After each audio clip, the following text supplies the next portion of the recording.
In this video, we're going to cover the Controlled Executive Bonus Plan. This benefit plan introduces a variation of an executive bonus plan in which the business can require a repayment of the bonuses paid to the executive if that executive does not remain employed for a specified period of time for reasons other than death or disability. So here's how it works. An executive applies for and owns a life insurance policy on his or her life.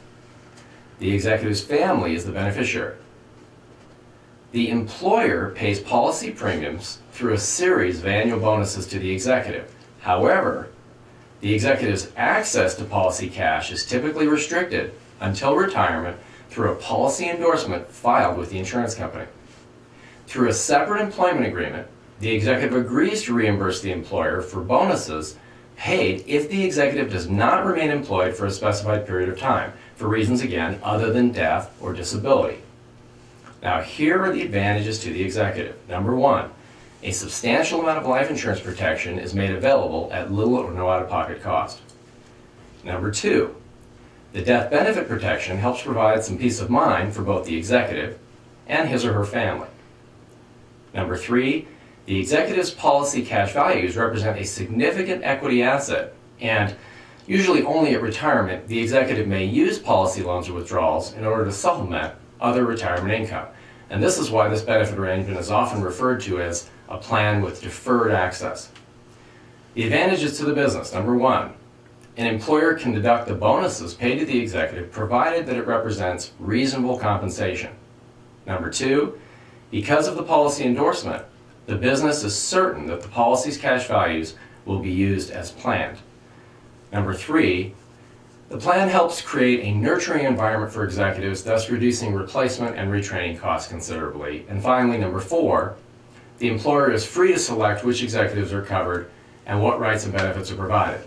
One last thing, the plan requires no formal qualification or approval by the Internal Revenue Service.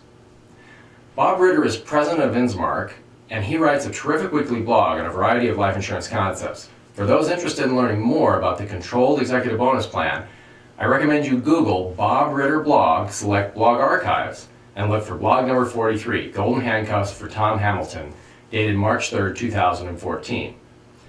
Now, when you look at the Controlled Bonus Plan, you're going to see that there's a document set in Documents on a Disc that relates to that. You're going to see highlights of the plan, technical preface, resolution, employment agreement, bonus endorsement agreement, invitation to executive to participate, and controlled bonus plan versus split dollar plan. These are all documents that you can access and look at. And just as an example, that is if you have the Documents on a Disc software product. If we go to highlights of the plan, you can see how this is a summary that you can provide to the client.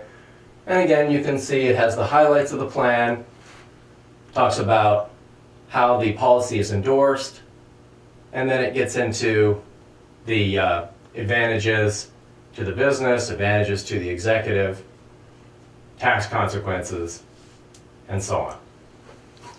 So that's a quick summary on the Controlled Executive Bonus. We hope you found this interesting, and we hope this plan is useful for you.